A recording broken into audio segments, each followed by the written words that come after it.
علماء کرام، برادران اسلام اور عزیز بچے، یہ آج کی رات شب برات کہلاتی ہے اور اسی مناسبت سے یہ جلسہ رکھا گیا کہ اس رات میں ہم کو جاگنا ہی ہے تو جاگتے ہوئے ہم کچھ دین کی باتیں سن لیں۔ رات میں اگر تھوڑی دیر بھی دین کی بات سنی جاتی ہے، ایک مسئلہ سیکھ لیا جائے تو 100 رکعات نفل نماز سے بہتر ہے۔ تو ایک ہی مضمون کا پورا ایک باب اگر پڑھ لیا جائے، سیکھ لیا جائے تو 1000 رکعتوں سے افضل ہے۔ اور حضرت عبداللہ بن عباس رضی اللہ تعالیٰ عنہ نے فرمایا، تدارس العلم ساعۃ من اللیل خیر من احیائها، تھوڑی سی دیر دین کا علم حاصل کرنا یہ رات بھر کی عبادت سے بہتر ہے۔ تو بہرحال اس مقصد سے یہاں پر یہ جلسہ رکھا گیا ہے کہ دین کی باتیں آپ حضرات کے سامنے آ جائیں۔ شب برات میں بعض لوگ یہ سمجھتے ہیں کہ مسجد میں جمع ہو کر عبادت کی جائے، کئی کے لوگ نفلوں کی جماعت بھی کرنے لگے، لیکن علماء نے لکھا ہے کہ نفلوں کی جماعت مکروہ ہے، بلکہ یہ بھی لکھا ہے کہ نفل عبادت کے لیے مسجدوں میں جمع ہونا مکروہ ہے۔ تو نفل عبادت کے لیے مسجد میں جمع نہیں ہو سکتے، لیکن دین کی بات سننے کے لیے جمع ہو سکتے ہیں۔ اب آپ کو دین کی بات معلوم ہو گئی، اب آپ اپنے گھر جا کر اللہ تعالیٰ کے سامنے روئے توبہ استغفار کریں، اپنے گناہوں کو معاف کرائیں، صلاۃ التوبہ پڑھیں، صلاۃ الحاجہ پڑھیں، پڑھیے۔ نفل عبادت چھٹ کر ہوتی ہے، گھر پہ ہوتی ہے۔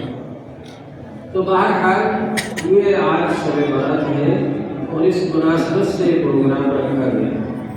ہمارے پاس حافظ کامل صاحب تشریف لاتے ہیں، ہماری مجلس ہوتی ہے نور محل پر، اتوار کے دن 11 بجے سے 12 بجے تک کچھ دین کی بات بتائی جاتی ہے، اس کے بعد اللہ کا ذکر ہوتا ہے، اس میں تشریف لاتے ہیں۔ تو آپ نے فرمایا کہ ہم شب برات کا پروگرام رکھیں گے۔ پچھلے سال بھی پروگرام رکھا تھا شاہپور کی مسجد میں، اس بار بھی ہم آپ کے یہاں رکھا، تو یہ بہت اچھی بات ہے۔ اللہ تعالیٰ مبارک فرمائے۔ اور یہ حضرات کی فکر ہے کہ اس طرح بچوں کو پڑھاتے ہیں، اس طرح بڑوں کے پاس بھی دین کی بات پہنچ جائے، اس کی فکر کرتے ہیں اور اس کی کوشش کرتے ہیں۔ اس مقصد سے یہ پروگرام رکھا ہے۔ تو میں آج یہ کر رہا تھا، یہ شب برات ہے، برات کے معنی چھٹکارے کی رات۔ اس رات میں لوگوں کو جہنم سے آزاد کیا جاتا ہے، اس وجہ سے اس رات کو برات کی رات کہتے ہیں کہ گناہوں سے، سزاؤں سے، جہنم سے، عذاب سے بری کر دیا گیا۔ جیسے عدالت سے بری ہو جاتے ہیں لوگ، عدالت میں گئے مجرم بن کر کے، ملزم بن کر کے، اور وہاں پر جب پہنچے تو گواہ طلب کیے جاتے ہیں۔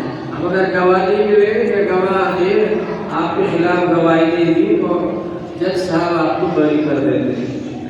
تو بری ہو جائیں گے جہنم سے، بری ہو جائیں گے عذاب سے آج کی رات۔ اس رات کے اندر لوگوں نے افراط اور تفریط کیا۔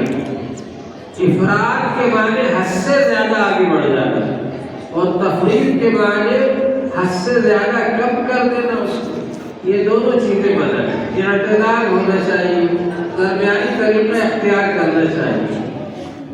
تو بعض لوگوں نے تو اتنا زیادہ بڑھا دیا شب برات کو کہ اس میں حلوہ بھی بنا رہے ہیں اور حلوہ کھا کر آؤ پھیلا کر سو گئے، نہ اللہ کی عبادت کی نہ کچھ کیے۔ یا اگر باہر نکلے تو سیر سپاٹے کر رہے، ادھر جا رہے ادھر جا رہے، اللہ کی عبادت نہیں کر رہے، تو ایسی شب برات نہیں ہے۔ شب برات جاگنے کا نام نہیں، عبادت کا نام۔ شب برات میں اللہ کی عبادت کرنا۔ تو بعض لوگوں نے اس کو بہت آگے بڑھا دیا، حتیٰ کہ مستقل ایک تہوار بنا دیا، اور مستقل یہ سمجھنے لگے کہ شب برات مسلمانوں کا ایک بہت بڑا تہوار ہے اور اس دن نہانا ہے۔ تو میرے پاس دن بھر سے فون آ رہا ہے کہ صاحب نہانا دھونا ضروری ہے آج کے دن، ابھی کسی بھی فرض ہو تو نہا لے، لیکن فرض نہیں ہے تو شریعت کا حکم نہیں کہ شب برات میں نہاؤ۔ جمعے کے لیے تو حکم ہے کہ جمعے کے دن نہاؤ، سنت ہے نہانا، حضور پاک صلی اللہ علیہ وآلہ وسلم نے حکم بھی فرمایا. تو شب برات میں نہانا دھونا ضروری نہیں ہے. شب برات میں تو اللہ کی عبادت کرنا ہے. پاک صاف تو آدمی کو ہر وقت رہنا چاہیے. الطہور و شطر الایمان، پاکی حاصل کرنا آدھا ایمان ہے. ایمان کا تقاضا ہے کہ آدمی پاک صاف رہے. تو غسل کر کے رہنا ہے، وضو کر کے رہنا ہے. یہ جہاں بھی اگر کہیں ضرورت پڑ جائے قضاء حاجت کی، پیشاب بہانے کی، تو وہاں ڈھیلا استعمال کرتا ہے، استنجا کرتا ہے تاکہ آدمی پاک صاف رہے. یہ تو عام حالات میں بھی ہمارے لیے حکم ہے. تو صرف شب برات کے لیے نہیں ہے کہ آدمی نہائے دھوئے، بلکہ عام حالات میں بھی آدمی کو پاک صاف رہنا ہے. تو شب برات میں کچھ لوگوں نے تو یہ کیا کہ اس کو حد سے آگے بڑھا دیا، اور اپنے یہاں تو الحمدللہ ایسا نہیں ہے. کہیں کہیں ایسا بھی ہے دوسری جگہوں پر کہ لوگ پٹاخے بھی چلاتے ہیں، جیسے دوسرے لوگ دیوالی بھی چلاتے ہیں. ایسے اس کو دیوالی جیسی رات بنا دیا. اللہ ہماری حفاظت کرو. تو یہ عبادت کی رات ہے. اور کچھ لوگوں نے یہ کیا کہ سرے سے انکار ہی کر دیا کہ شب برات کچھ ہے ہی نہیں، کچھ بھی نہیں شب برات. ایک بار ایک جگہ پر جلسہ ہو رہا تھا بھوپال میں شب برات کے موقع پر، وہاں پر موجود تھا. ایک ساتھ نئے پڑھ کر آئے تھے سعودیہ سے، تو اس پر ایک غلبہ طاری ہوا اور اس سے پہلے اتفاق سے انہوں نے تقریر فرمائی. تو فرمایا شب برات کچھ نہیں، کوئی حقیقت نہیں شب برات. بلا وجہ لوگوں نے شب برات کو بنا رکھا ہے. بس شب قدر ہے، اس کے علاوہ شب برات کچھ نہیں. ایسے لوگ بھی جو شب برات کا انکار ہی کرتے ہیں، حالانکہ شب برات ہے، اس کی فضیلت ثابت ہے، اس کی اہمیت ہے، احادیث میں موجود ہے، لیکن انکار کرتے ہیں. حضور پاک صلی اللہ علیہ وآلہ وسلم نے ارشاد فرمایا: یطلع اللہ الی خلقہ فی لیلۃ النصف من شعبان. اللہ تعالی مخلوق کی طرف توجہ فرماتے ہیں 15ویں شعبان میں، 15ویں رات میں. اور کیا کرتے؟ فیغفر لجمیع خلقہ. کہیں پر عبادت ہی آیا ہے دوسری روایت میں، لیکن یہ جو روایت سنا رہا ہوں اس کی سند صحیح ہے، اس وجہ سے اس میں جو الفاظ ہے وہی سنا رہا ہوں کہ فیغفر لجمیع خلقہ. اللہ تعالی اپنی مخلوق کی مغفرت فرما دیتے ہیں، سب کی مغفرت فرما دیتے ہیں. لجمیع خلقہ الا للمشرک، لیکن مشرک کی مغفرت نہیں فرماتے، شرک کی مغفرت نہیں ہے. قرآن پاک میں اللہ لا یغفر ان یشرک بہ ویغفر ما دون ذلک لمن یشاء، کہ اللہ تعالی شرک کرنے والے کو معاف نہیں فرمائیں گے اور اس کے علاوہ جس کو چاہیں گے معاف فرما دیں گے. اللہ تعالی کے دربار میں 3 قسم کی فائلیں ہوگی. ایک تو شرک کفر کرنے والے، تو ان کے بارے میں صاف ہے کہ ان کی مغفرت نہیں ہوگی. ان اللہ لا یغفر ان یشرک بہ ویغفر ما دون ذلک لمن یشاء، اس کے علاوہ اللہ تعالی جس کو چاہے گے معاف فرما دیں. دوسری عدالت ہوگی، دوسری فائل ہوگی حقوق اللہ کی. اللہ کا آپ نے نماز پڑھی کہ نہیں، آپ نے زکوٰۃ دی کہ نہیں، آپ نے روزہ رکھا کہ نہیں، آپ نے حج کیا کہ نہیں، اللہ نے جن کاموں سے منع کیا ان سے بچے کہ نہیں. حقوق اللہ میں اللہ تبارک و تعالی چاہیں گے معاف فرما دیں گے اور چاہیں گے سزا دیں گے. جس کو چاہیں گے معاف فرما دیں گے، جس کو چاہیں گے سزا دیں گے. تو حقوق اللہ میں گنجائش ہے. تیسری عدالت ہوگی یا تیسری فائل ہوگی حقوق العباد کی، بندوں کے حق. آپ نے کسی کا مال چھین لیا یا چرا لیا یا لے لیا قرض اور دیا نہیں، یا کہ آپ نے کسی کو گالی دی، آپ نے کسی کو مار دیا، یہ حقوق العباد کی عدالت ہوگی. حقوق العباد میں اللہ تبارک و تعالی معاف نہیں فرمائیں گے، بلکہ فرمائیں گے کہ جس کا حق ہے اس سے معافی مانگو، یا تو اس کا حق ادا کرو یا اس سے معافی مانگو. حضرت خانجی رحمۃ اللہ علیہ کے پاس ایک ڈاکو آیا، کہا کہ حضرت میں آپ سے بیعت ہونا چاہتا ہوں. حضرت نے فرمایا کہ تو آپ کو بیعت کرنا نہیں چاہتا. کہا کہ نہیں، میں تو آپ سے ہی بیعت ہوں گا، آپ سے بیعت ہونے کے لیے آیا ہوں. حضرت نے کہا بھائی میں آپ کو بیعت نہیں کرنا چاہتا. بار بار وہ اصرار کر رہے ہیں۔ حضرت نے فرمایا کہ اچھا اگر مجھ سے بے ہونا چاہتے ہو، تم نے جہاں جہاں بھی کانٹے ڈالے ہیں وہاں جاؤ، ان کا مال واپس کرو، ان سے معافی مانگو اور معافی نامہ لکھوا کر میرے پاس لاؤ۔ اس کے دل میں سچی طلب پیدا ہو چکی، چنانچہ وہ گیا اور جہاں جہاں کانٹے ڈالے تھے ان لوگوں کا مال واپس کیا، ان سے معافی نامہ لکھوا کر لائے کہ ہم نے معاف کر دیے۔ سال ڈیڑھ سال کے بعد پھر آئے، حضرت نے بیعت کر لیا، تو اللہ کا حق اللہ تعالیٰ معاف فرما دیں گے۔ بندوں کا حق اس وقت تک معاف نہیں ہوگا جب تک کہ آپ وہ حق ادا نہ کریں یا وہ معاف نہ کر دیں۔ جس کی حق تلفی کی ہے، جس کو گالی دی ہے، جس کو برا کہا ہے، آپ اس سے جا کر کے معافی مانگیں اور اس کا حق ادا کریں۔ اگر مالی حق ہے تو اس کے بعد پھر اللہ تبارک و تعالیٰ سے معافی مانگیں۔ تو اللہ تبارک و تعالیٰ کا نظام تو یہ شرع برت تو آتی ہے، اس میں مغفرت ہو جاتی ہے، لیکن شرک کرنے والے کی مغفرت نہیں ہوتی۔ اور مشاہد کے معنی عقیدہ رکھنے والے، دوسری روایتوں میں دوسرے گناہوں کا ذکر بھی آیا ہے، جس میں ارشاد فرمایا حضور پاک صلی اللہ علیہ وآلہ وسلم نے کہ والدین کے نافرمان کی مغفرت نہیں ہوتی اس رات میں، قطع رحمی کرنے والا، رشتہ توڑنے والا، اس کی مغفرت نہیں ہوتی اس رات کے اندر۔ اسی طرح سے تختے سے نیچے لباس پہننے والا، اس کی مغفرت نہیں ہوتی۔ تو اس طرح کے جو گناہوں کا ذکر آیا ہے یہ گناہ کبیرہ ہے، اور گناہ کبیرہ بغیر توبہ کے معاف نہیں ہوتی، یہ اصول ہے۔ صغیرہ گناہ شب برات میں معاف ہو جائیں گے، جمعے کے دن معاف ہو جائیں گے، نماز پڑھنے سے معاف ہو جائیں گے، وضو کرنے سے دھل جائیں گے، لیکن جو کبیرہ گناہ ہے وہ بغیر توبہ کے معاف نہیں ہوتے۔ تو یہ جو مثال دی گئی ہے، کچھ گناہوں کا ذکر کیا گیا ہے، یہ سب کبیرہ گناہ ہے۔ کبیرہ گناہ جتنے بھی ہیں ان کے لیے آپ کو توبہ کرنا پڑے گا۔ توبہ کیا ہے؟ التوبہ الندم۔ توبہ یہ ہے کہ دل میں ندامت ہونا چاہیے، شرمندگی ہونا چاہیے کہ آئندہ میں ایسا نہیں کروں گا، اور اللہ تعالیٰ کے سامنے روئے، گڑ گڑائے، اللہ سے معافی مانگے کہ اللہ تعالیٰ مجھ سے غلطی ہو گئی، میں آئندہ ایسا نہیں کروں گا۔ آپ نے سنا ہوگا حدیث پاک میں ایک قصہ آتا ہے پرانے زمانے کا، کہ ایک شخص تھا، اس نے 99 آدمیوں کو قتل کر دیا، مگر بہرحال دل میں ایمان تھا، تو اس کے دل میں احساس ہوا کہ مجھ سے بڑی غلطی ہو گئی۔ تو ایک صاحب کے پاس گیا اور جا کر کہا کہ حضرت مجھ سے بڑی غلطی ہو گئی، میں نے 99 آدمیوں کو قتل کر دیا۔ تو وہ خوش مولوی تھے، خوش آدمی تھے، انہوں نے کہا کہ بخل 99 آدمیوں کو قتل کر کے اب آیا میرے پاس، تیری یہاں سے مغفرت ہوگی۔ تو اس نے کہا کہ ہے ہی نہیں مغفرت، تو سینکڑا ہی پورا کر دوں، ان کو بھی نپٹا دیا۔ اب اس کے بعد پھر اس کے دل میں احساس پیدا ہوا، ارے مجھ سے بڑی غلطی ہو گئی، 100 آدمیوں کو میں نے قتل کر دیا۔ تو پھر اس کے بعد وہ ایک بزرگ کے پاس آیا، وہ اللہ والے بھی تھے، علم بھی تھا، بزرگی بھی تھی، اور اللہ کے بندوں کو اللہ سے جوڑتے تھے۔ جب ان کے پاس آیا کہ حضرت مجھ سے 100 آدمیوں کو قتل ہو گیا، تیرے لیے توبہ ہے کہ نہیں؟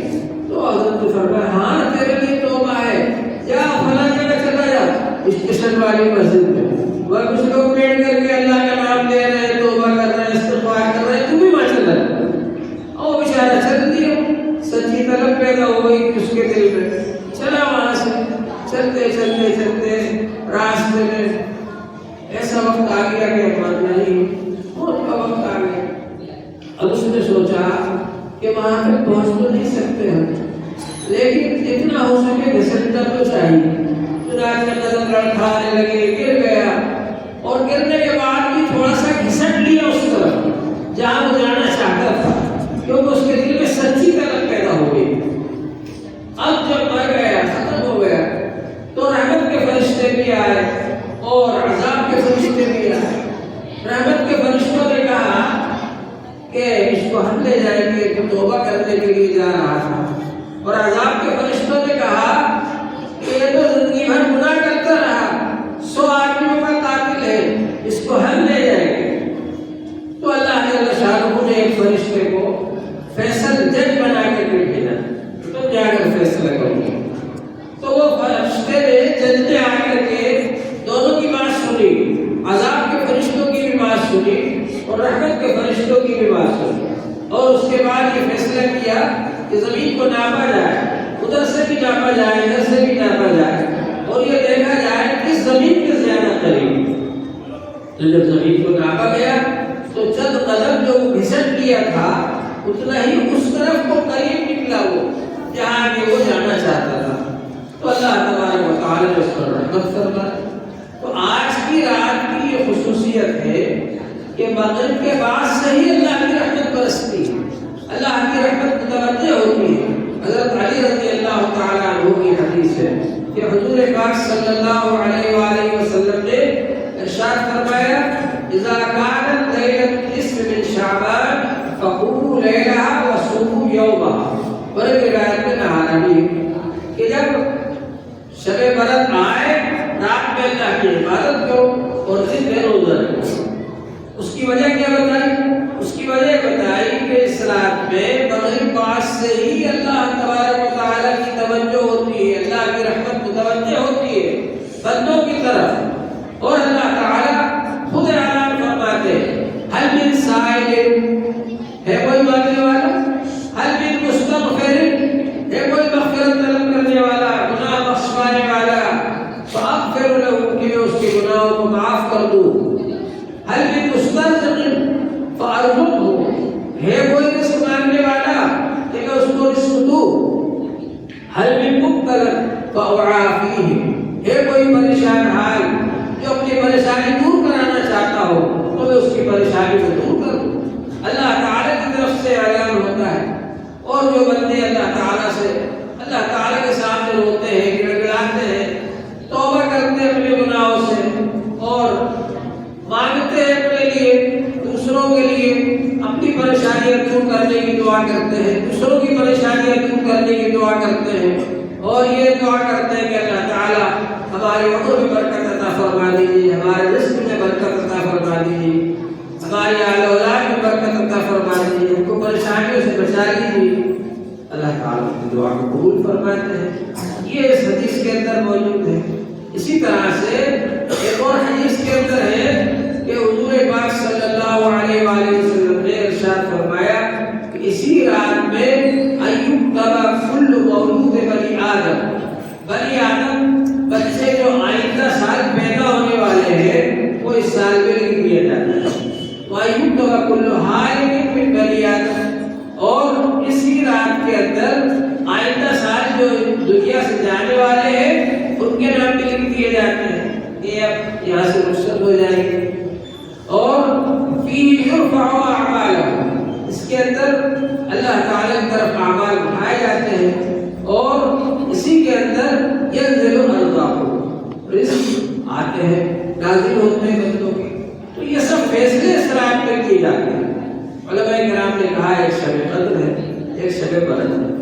جو لوگ شب برات کو نہیں مانتے وہ یہ کہتے ہیں بس شب قدر ہی ہے، لیکن جو حضرات دونوں راتوں کو مانتے تو وہ یہ فرماتے ہیں کہ شب برات کے اندر فیصلہ ہوتا ہے اور طے کیا جاتا ہے کہ ایسا ہونا ہے، اور شب قدر کے اندر اس کو نافذ کیا جاتا ہے.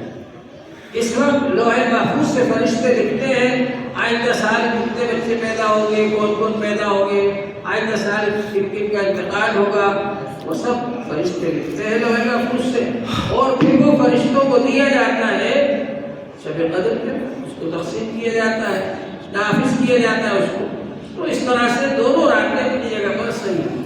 شب برات کے اندر فیصلے ہوتے ہیں. حضور پاک صلی اللہ علیہ وآلہ وسلم نے فرمایا اس رات میں ہمارے اعمال اللہ کے دربار میں پیش ہوتے ہیں، اور آپ نے فرمایا کہ میرا دل چاہتا ہے کہ جب میرے اعمال اللہ کے دربار میں پیش ہو تو میں روزے سے رہوں. تو یہ 15 تاریخ کا روزہ رکھنے کا آپ نے حکم فرمایا. تو شب برات کے بارے میں جو لوگ انکار کرتے ہیں ان کا انکار کرنا صحیح ہے، اس وجہ سے کہ شب برات کے بارے میں یہ جو حدیث میں نے سنا یہ بھی صحیح ہے، اس کے علاوہ بھی صحیح حدیثیں موجود ہیں.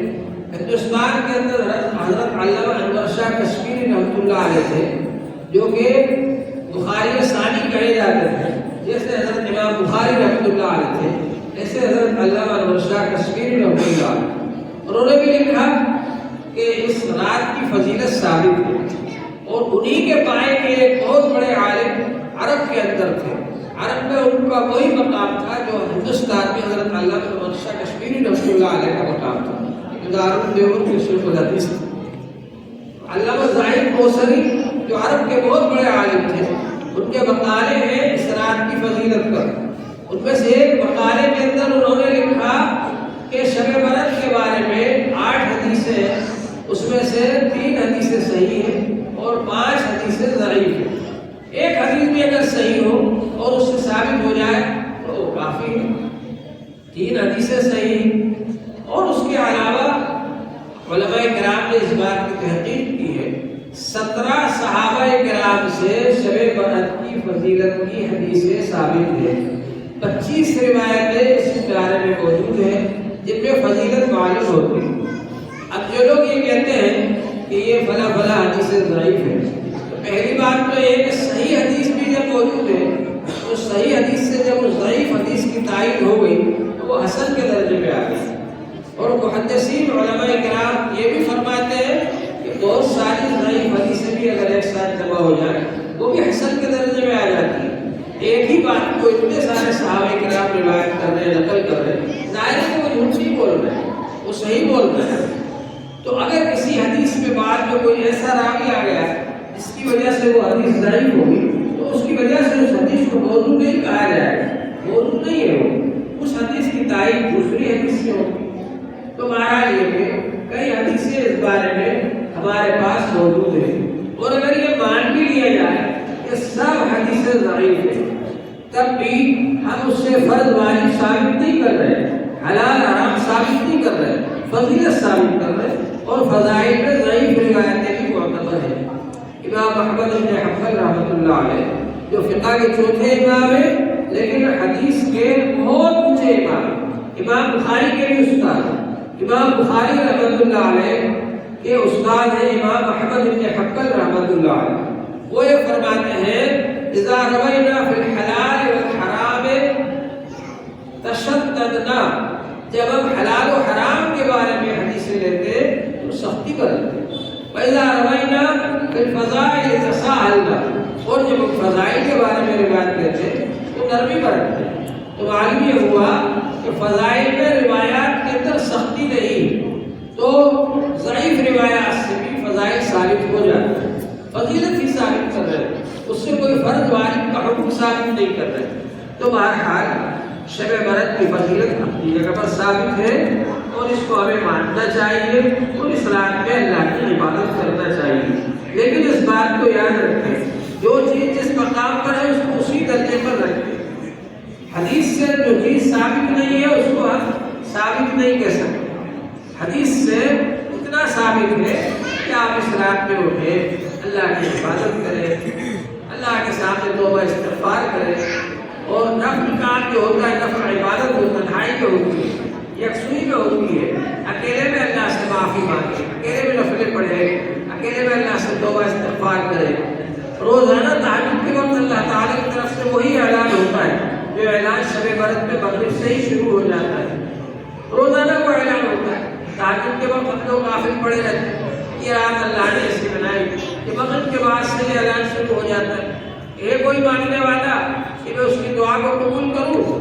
ہے کوئی مغفرت مانگنے والا میں اس کی مغفرت کروں، ہے کوئی رزق مانگنے والا میں اس کو رزق دوں، ہے کوئی پریشان حال میں اس کی پریشانی دور کروں۔ جو بھی آدمی اس رات میں اللہ سے جو لگائے گا، اللہ سے دعا کرے گا، استغفار کرے گا، اللہ تبارک و تعالیٰ اس کو معاف فرما دیں گے اور مغفرت فرما دیں گے۔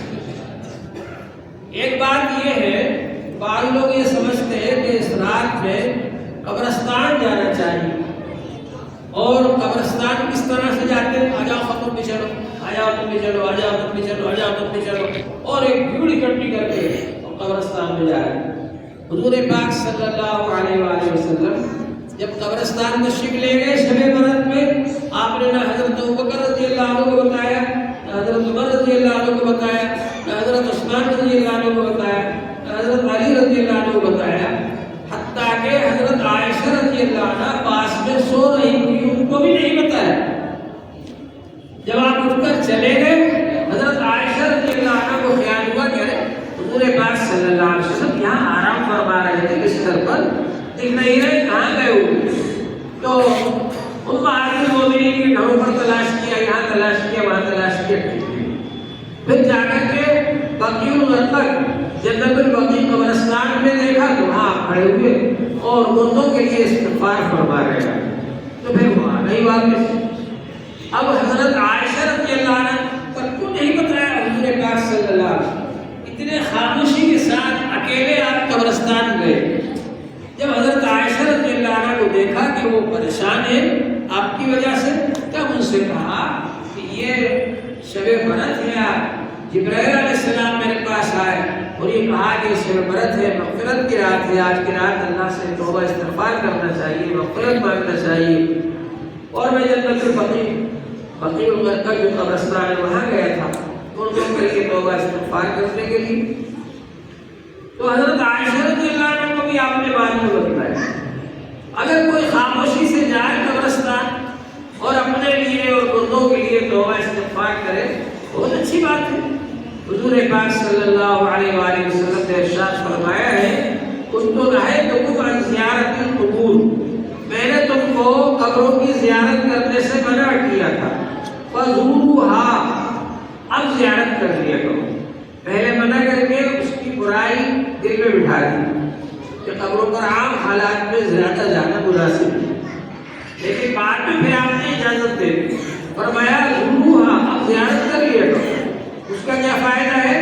فإنها تزاحد عن الدنیا، قبرستان کی زیارت کرنے سے فائدہ ہوگا کہ دنیا سے بے رغبتی ہو جائے گی۔ ارے ہم کو تو یہاں آنا ہے، اب کیا فائدہ دنیا میں زیادہ دل لگانے سے؟ ایک ایک والے زمین کے پیچھے اس سے لڑنا ہے، اس سے لڑنا ہے، اس کو مارا، اس کو گالی بکی، تھوڑے تھوڑے سے پیسوں کے لیے اس کو مارا، اس کو گالی بکی، آج اس سے بچے گا۔ قبرستان کی زیارت کر لیا کرو، اس سے دنیا کی بے رغبتی پیدا ہوگی اور تذکر الآخرہ، اور آخرت کی یاد دہانی ہوگی۔ اس مقصد سے اگر کوئی قبرستان جائے، خاموشی سے جائے، تنہا جائے اور وہاں جا کر استغفار کرے مردوں کے لیے، بہت اچھی بات ہے۔ تو بہرحال یہ کام کو کرنا ہے شب برات میں، اور جو نہیں کرنا ہے اس کا میں ذکر نہیں کروں گا، آپ خود سمجھ جائیں گے کہ بہت ساری چیزیں ہم لوگوں نے خود ایجاد کر لی ہے اور اس کو ہم کرتے ہیں اور سمجھتے ہیں کہ ہم نے وہ کام کر لیا تو شب برات پاکیزہ ہو گیا۔ حالانکہ شب برات اللہ سے توبہ استغفار کرنے کا نام ہے، اللہ سے جو لگانے کا نام ہے، دعا کرنے کا نام ہے، عبادت کرنے کا نام ہے، اس کا نام ہے شب برات۔ اس میں رات گزاری جائے اور ہو سکتا ہے کہ اس رات میں عبادت کر لیں ہم اور یہ دعا کر لیں اللہ تعالیٰ سے کہ اللہ تعالیٰ جیسے آج آپ نے رات کے وقت اپنے دربار میں مجھے حاضر ہونے کی توفیق عطا فرمائی، آپ کے دربار میں کھڑے ہو کر نماز پڑھنے کی توفیق عطا فرمائی، دعا کرنے کی توفیق عطا فرمائی، توبہ کرنے کی توفیق عطا فرمائی، ایسے مجھے روزانہ عطا فرما دے۔ تو کیا کہنے پھر شب برات کی جو حدیث ہے اس کو تو لوگ کہتے ہیں ضعیف ہے، حالانکہ صحیح بھی ہے جیسا کہ میں نے بتایا۔ اور تہجد کی جو حدیث ہے وہ تو قرآن پاک میں ہے، وَبِاللَّيْلِ فَتَهَجَّدْ بِهِ نَافِلَةً لَكَ، رات کو تہجد پڑھیے آپ۔ اور حدیثوں کے اندر بخاری شریف کی حدیث ہے، مسلم شریف کی حدیث ہے، ان کے اندر موجود ہے کہ روزانہ اللہ تعالیٰ تہجد کے وقت یہ اعلان فرماتے ہیں، هل من سائل، ہے کوئی مانگنے والا، هل من مستغفر، ہے کوئی مغفرت طلب کرنے والا، معافی مانگنے والا، هل من مسترزق، ہے کوئی رزق مانگنے والا، هل من مبتلا، ہے کوئی پریشان حال۔ روزانہ اعلان ہوتا ہے اور ہم سنتے ہیں۔ ہو سکتا ہے کہ آج کی عبادت میں اگر ہم اللہ تعالیٰ سے مانگ لیں تو روزانہ ہم کو یہ توفیق حاصل ہو جائے کہ ہم تہجد کے وقت اٹھ کر 2 رکعت 4 رکعت نفل پڑھ لیا کریں، تو انشاءاللہ تعالیٰ ہم کو بڑی کامیابی حاصل ہوگی۔ شب قدر کیا ہے؟ ہر شب قدر اصل کر قدر داری، اگر تم قدر جانے تو روزانہ شب قدر، روزانہ اٹھ کر اللہ سے مانگے اپنے لیے، سب کے لیے، اتنی بڑی نعمت ہے۔ تو بہرحال یہ آپ کی شب برات ہے۔ اللہ تعالیٰ